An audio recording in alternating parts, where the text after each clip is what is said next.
Hello dear students, welcome to expert opinion. How are you students? I hope कि आप सब अच्छे होंगे and good morning to all. आज है 17 अगस्त और आज हम 17 अगस्त से बनने वाले सभी मोस्ट इम्पॉर्टेंट क्वेश्चंस के बारे में डिस्कस करेंगे, ठीक है। और जो करंट अफेयर है ये आपके किसी भी एग्ज़ाम के लिए बहुत ज़्यादा कंपलसरी होता है, चाहे वो आपका एसएससी हो या आपका सुपर टेट हो, यूपीएससी हो, कोई भी कॉम्पिटिटिव एग्ज़ाम हो, तो सभी में क्या है करंट अफेयर पूछा जाता है और बहुत ज़्यादा पूछा जाता है। और आपके एग्ज़ाम में बेहतर स्कोर कराने के लिए करंट अफेयर आपके लिए बहुत ज़रूरी है। तो हम मोस्ट इम्पॉर्टेंट क्वेश्चंस के बारे में डिस्कस करेंगे जो आज 17 अगस्त से बनने वाले हैं, ठीक है। तो आप सभी यदि चैनल पर पहली बार आए हैं आप में से कोई, तो चैनल को सब्सक्राइब करना बिल्कुल भी ना भूलें, ठीक है। बाकी डिस्कस करते हैं। सेशन पसंद आए तो सेशन को लाइक करना ना भूलें, अपने मित्रों के साथ शेयर करना बिल्कुल भी ना भूलें, ठीक है। थॉट है आपके लिए, थॉट ऑफ द डे। चक्की के दो पार्टों में एक स्थिर और दूसरा गतिमान हो। कैसा हो? एक स्थिर और दूसरा गतिमान हो तभी अनाज पिस सकता है। इसी प्रकार मनुष्य में भी दो पार्ट होते हैं, एक मन और दूसरा शरीर। यदि मन स्थिर और शरीर गतिमान रहे तभी सफल व्यक्तित्व का निर्माण संभव है, या फिर तभी सफल व्यक्तित्व संभव है। मतलब कि हमारा जो शरीर है वो कैसा रहना चाहिए? गतिमान रहना चाहिए। और मन कैसा रहना चाहिए? मन हमारा स्थिर रहना चाहिए, बिल्कुल स्थिर। ये नहीं है कि मन कभी कहीं भटक रहा है, कभी कहीं भटक रहा है, ऐसा नहीं होना चाहिए। मन रहना चाहिए स्थिर और हमारा शरीर गतिमान रहना चाहिए। हमें शरीर को आलस्य में नहीं रखना चाहिए, ठीक है। हम आपके लिए डेली सुबह जगकर इतना जल्दी और करंट अफेयर लेकर आ जाते हैं, और कुछ लोग तो ऐसे हैं जो सुबह 9 बजे जगते हैं और 9 बजे जग के तब करंट अफेयर देखते हैं। तो यदि आप स्टूडेंट लाइफ में हैं तो आपके लिए इतना आलस्य ठीक नहीं है, ठीक है। तो थोड़ी अपने शरीर को गतिमान बनाएं, ये थॉट यही कह रहा है। बाकी लास्ट डे के क्वेश्चन हैं, इनको डिस्कस करेंगे हम। क्वेश्चन था लास्ट डे का, आईसीआर के नए अध्यक्ष कौन बने? तो राइट आंसर था प्रमोद भसीन। और जिन जिन लोगों ने कमेंट किया उन्होंने सभी ने सही आंसर किया था। नेक्स्ट क्वेश्चन था, किस राज्य ने 16 नए साइबर अपराध पुलिस स्टेशन खोले? तो कौन सी राज्य सरकार है जिसने 16 नए साइबर अपराध पुलिस स्टेशन खोले हैं? तो वो है आपके उत्तर प्रदेश, ठीक है। आगे बढ़ते हैं। और 16 नए खुले हैं और 2 पहले से थे, तो अब टोटल कितने हो गए हैं? 18 नए साइबर पुलिस स्टेशन हो गए हैं, ठीक है। आगे बढ़ते हैं।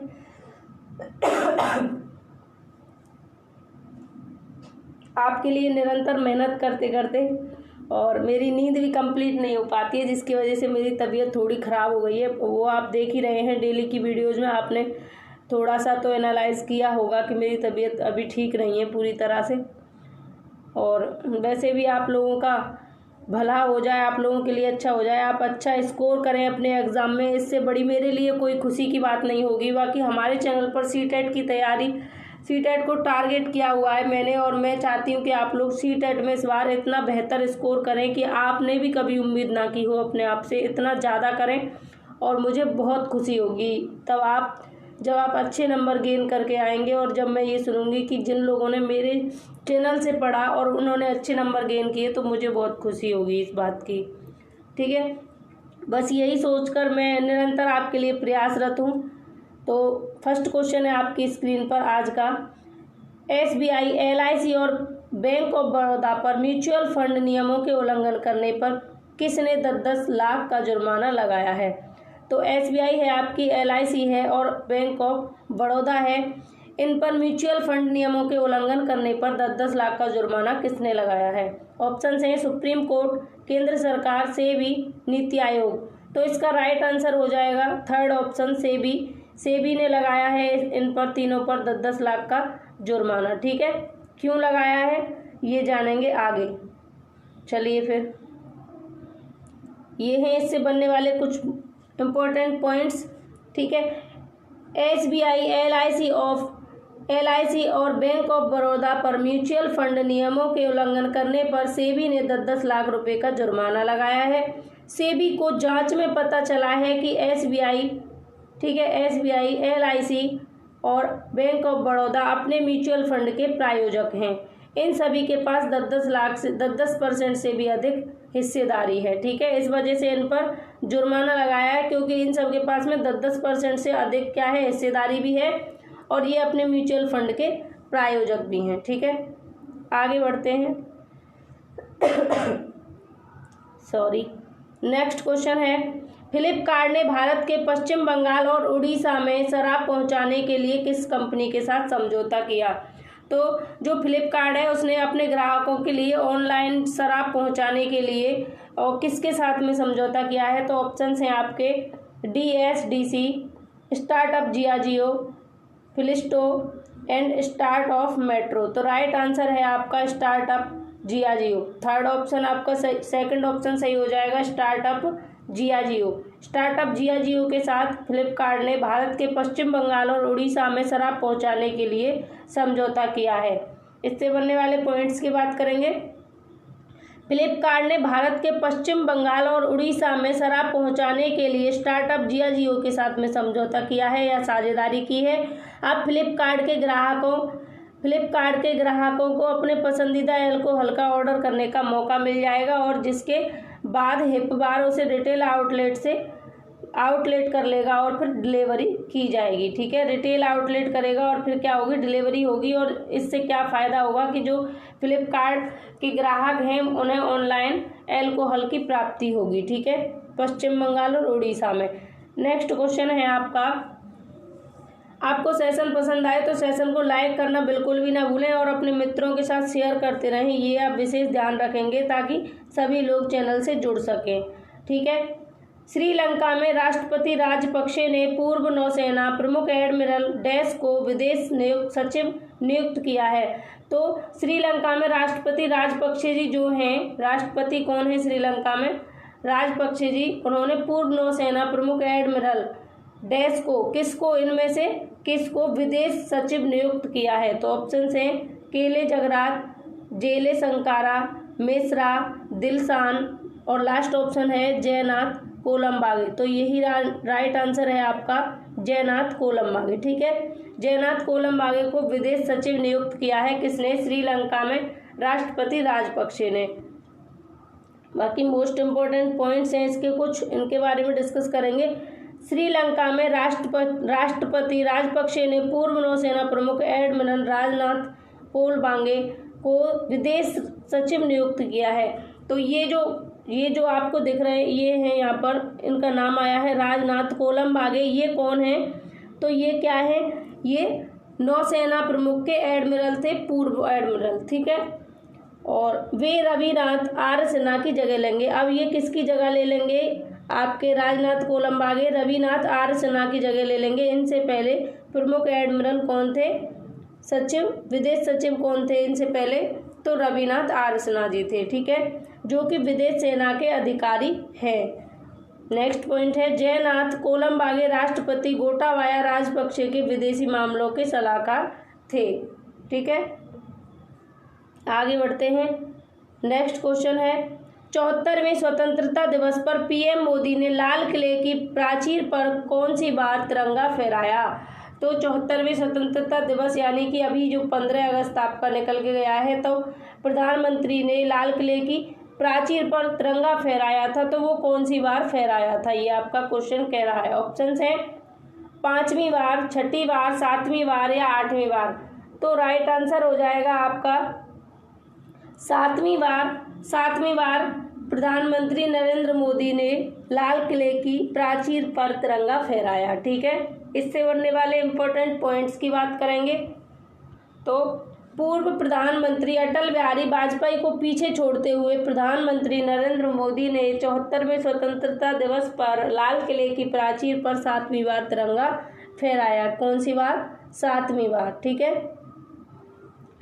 नेक्स्ट पॉइंट है लाल किले पर सबसे अधिक 17 बार प्रधानमंत्री जवाहरलाल नेहरू ने तिरंगा फहराया। सबसे अधिक बार किसने फहराया? जवाहरलाल नेहरू जी ने फहराया। उनके बाद दूसरे स्थान पर इंदिरा गांधी जी हैं। ठीक है, और प्रधानमंत्री नरेंद्र मोदी ने 7वीं बार फहराया है, उन्होंने अपना रिकॉर्ड बनाया है 7 बार तक। ठीक है, नेक्स्ट क्वेश्चन है, यॉर्क यूनिवर्सिटी की रिसर्च के मुताबिक पिछले कितने साल में धुआं रहित तंबाकू के सेवन से होने वाली मौत की संख्या 3 गुना इजाफा हुआ है। जो धुआं रहित मौतों की संख्या हो रही थी उसमें 3 गुना इजाफा हुआ है। ठीक, किसकी रिपोर्ट के अकॉर्डिंग? यॉर्क यूनिवर्सिटी की रिसर्च के अकॉर्डिंग। तो कितनी सालों के अंतर्गत? ठीक है, ऑप्शंस हैं 3 साल, 5 साल, 6 साल, 7 साल। तो राइट आंसर हो जाएगा 7 साल। यॉर्क यूनिवर्सिटी की रिसर्च के मुताबिक पिछले 7 साल में धुआं रहित तंबाकू के सेवन से होने वाली मौतों की संख्या में 3 गुना इजाफा हुआ है। इसके पॉइंट्स हैं कुछ। यॉर्क यूनिवर्सिटी की रिसर्च के मुताबिक पिछले 7 साल में धुआं रहित तंबाकू के सेवन से होने वाली मौतों में 3 गुना इजाफा हुआ है। मौतों की संख्या 3,50,000 हो गई है। कितनी? 3,50,000। रिसर्च के मुताबिक धुआं रहित तंबाकू से होने वाली बीमारियों में भारत की 70% हिस्सेदारी है।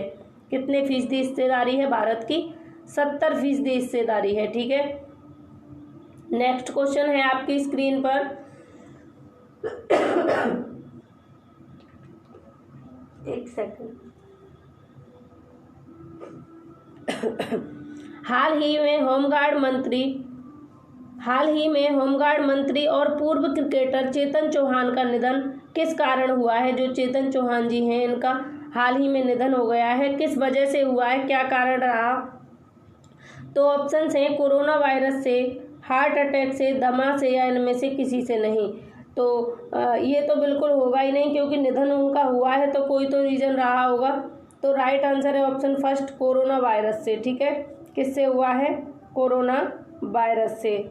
ठीक है, तो होमगार्ड मंत्री और पूर्व क्रिकेटर चेतन चौहान का निधन कोरोना वायरस की वजह से हो गया है। ठीक है, नेक्स्ट क्वेश्चन है, निम्न में से किस हेल्थ केयर कंपनी के निदेशक मंडल ने नाम बदलकर पार्कवे रखने का फैसला किया है? तो एक हेल्थ केयर कंपनी है जिसके निदेशक मंडल ने अपना नाम बदलकर क्या रखने की बात की है? पार्कवे रखने की बात की है। तो वो कौन सी हेल्थ केयर कंपनी है? ऑप्शंस हैं Apollo hospitals, max health care, Fortis health care, या इनमें से कोई नहीं। तो राइट आंसर है आपका third, Fortis health care. Fortis health care company के जो निदेशक मंडल हैं उन्होंने अपना नाम बदलकर क्या रखने की घोषणा की है या क्या रखने का फैसला किया है? तो पार्कवे रखने का फैसला किया है। इससे बनने वाले कुछ इंपॉर्टेंट पॉइंट्स हैं। फोर्टिस हेल्थ केयर कंपनी के निदेशक मंडल ने फोर्टिस हेल्थ केयर का नाम बदलकर पार्कवे रखने का फैसला किया है। पार्कवे IHH हेल्थ केयर के बेरहाद का ब्रांड है। किसका ब्रांड है? IHH, एक सेकंड, IHH। ठीक है, IHH। ठीक, IHH हेल्थ केयर बेरहाद का एक ब्रांड है। क्या? पार्कवे। ठीक है, IHH हेल्थ केयर अब फोर्टिस हेल्थ केयर का नया प्रमोटर होगा। ठीक है, आगे चलें फिर।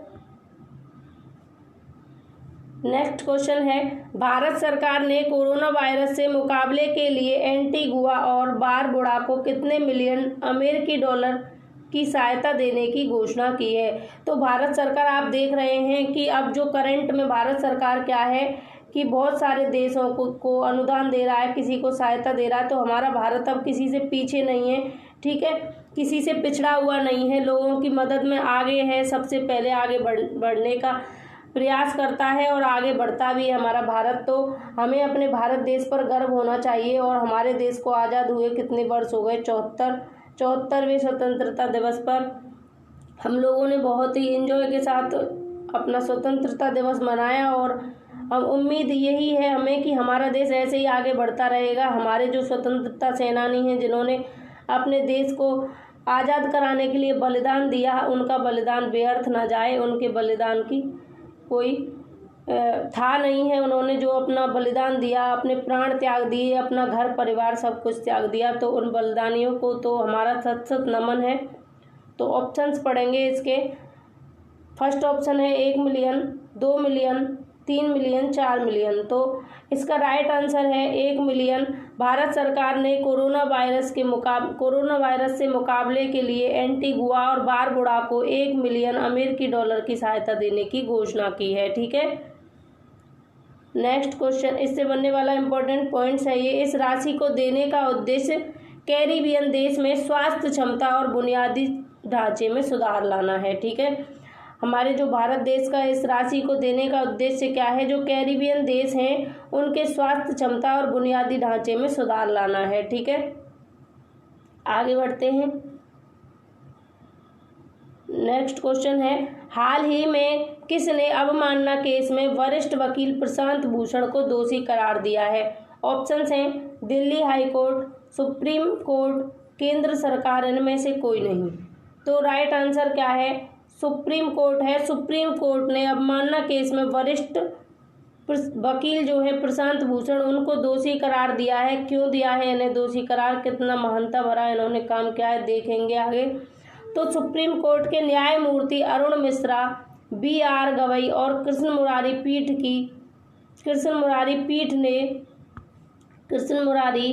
पीठ ने प्रशांत भूषण को chief justice of SA Bobde और 4 मुख्य न्यायाधीशों के बारे में 2 ट्वीट के लिए अवमानना का दोषी करार दिया है। प्रशांत भूषण की सजा पर 20 अगस्त को सुनवाई होगी।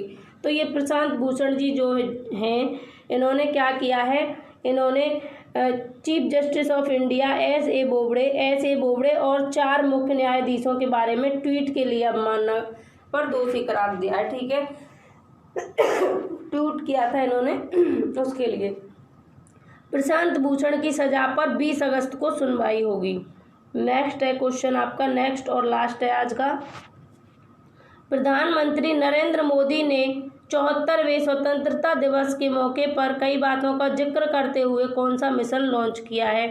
तो प्रधानमंत्री जी नरेंद्र मोदी ने 74वें स्वतंत्रता दिवस पर कौन से मिशन का लॉन्च किया है? ठीक है, ऑप्शन है national digital test mission, national digital test mission, national digital health mission, national digital Shiksha mission, या इनमें से कोई नहीं।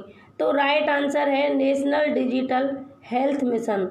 प्रधानमंत्री नरेंद्र मोदी ने 74वें स्वतंत्रता दिवस के मौके पर कई बातों का जिक्र करते हुए national digital health mission launch किया है। ठीक है, इनका उद्देश्य है कि जो स्थिति है देश की उसमें आप लोगों का सबसे पहला और आखिरी फिलहाल की स्थिति में ये फर्ज है कि आप अपने स्वास्थ्य का ख्याल रखें, आप अपने हेल्थ का ख्याल रखें और आप जो है सुरक्षित रहें। ठीक है, कैसे रहें? सुरक्षित रहें। ठीक है, और क्वेश्चन है आपके लिए, क्वेश्चन ऑफ द डे क्या है? हाल ही में कहाँ के खाजे, एक सेकंड इरेज कर देती हूँ इसको। अब ठीक है। हाल ही में कहाँ के खाजे, मिंदौली केले और हरमल मिर्च को GI टैग मिला है? 3 चीज़ों को GI टैग मिला है। खाजे हैं वहाँ के जहाँ के भी हैं, मिंदौली केले हैं और हरमल मिर्च है, इन तीनों को मिला है GI टैग। और GI टैग के बारे में मैंने आपको बताया है। GI टैग क्यों दिया जाता है? कोई स्थान विशेष की कोई चीज़ फेमस होती है, प्रमुख होती है, वहाँ की विख्यात होती है या पॉपुलर होती है, उस चीज़ के लिए दिया जाता है GI टैग। ठीक है, तो किस जगह की इन हरमल मिर्च को और खाजे को और मिंदौली केले को GI टैग दिया गया है? इसका आंसर आपको देना है कमेंट सेक्शन में। ये है आपके लिए question of the day. Next question है, अमृत योजना रैंकिंग में कौन सा राज्य शीर्ष पर रहा? तो ऑप्शन है आंध्र प्रदेश, उड़ीसा, तेलंगाना, पश्चिम बंगाल। इसका भी आंसर आपको देना है कमेंट सेक्शन में। बाकी जो लोग हमारे कल के करंट अफेयर को देख रहे होंगे वो लोग इन क्वेश्चंस के आंसर्स को देने में बिल्कुल भी कोई परेशानी महसूस नहीं करेंगे, क्योंकि ये जो क्वेश्चंस मैं आपसे क्वेश्चन ऑफ द डे पूछा करती हूँ वो क्या होता है कि लास्ट डे के ही किसी एक सेशन में से लिए जाते हैं, और जिससे कि आपको सुविधा रहती है और आपका रिवीजन भी होता रहता है। मैं पिछले दिन के करंट अफेयर से क्वेश्चन ऑफ द डे इसीलिए लाती हूँ ताकि आपका रिवीजन होता रहे। ठीक है, तो स्टूडेंट्स, आपको मेरा प्रयास अच्छा लगा हो, आपको जरा सा भी ऐसा लगा हो कि हाँ मैं आपके लिए बेहतर कोशिश कर रही हूँ, तो ज़्यादा से ज़्यादा जो है सेशन को शेयर करेंगे और लाइक करना तो बिल्कुल ना भूलें। और चैनल पर पहली बार आए हैं तो क्या कर लें, चैनल को कर लें सब्सक्राइब, जिससे आने वाली सभी वीडियोज़ की नोटिफिकेशन आप लोगों को मिलती रहेगी टाइम टू टाइम। और कम से कम 3 लोगों को शेयर करना है आपको, ये हमारा टारगेट है। कम से कम 3 लोगों को आप शेयर करेंगे और उन 3 लोगों से बोलेंगे कि वो भी कम से कम 3 लोगों को शेयर करें। तो इस तरीके से हमारी चेन बहुत बड़ी हो जाएगी और फिर हम एंजॉय के साथ में डेली सेशन लिया करेंगे। ज़्यादा लोग होते हैं तो ज़्यादा अच्छा लगता है, तो आप कोशिश करें। और फिर ठीक है, मिलते हैं फिर कल कुछ मोस्ट इम्पोर्टेंट क्वेश्चंस के साथ में। तो जब तक आप घर पर रहें, सुरक्षित रहें, ख्याल रखें अपना। Take care. राधे राधे।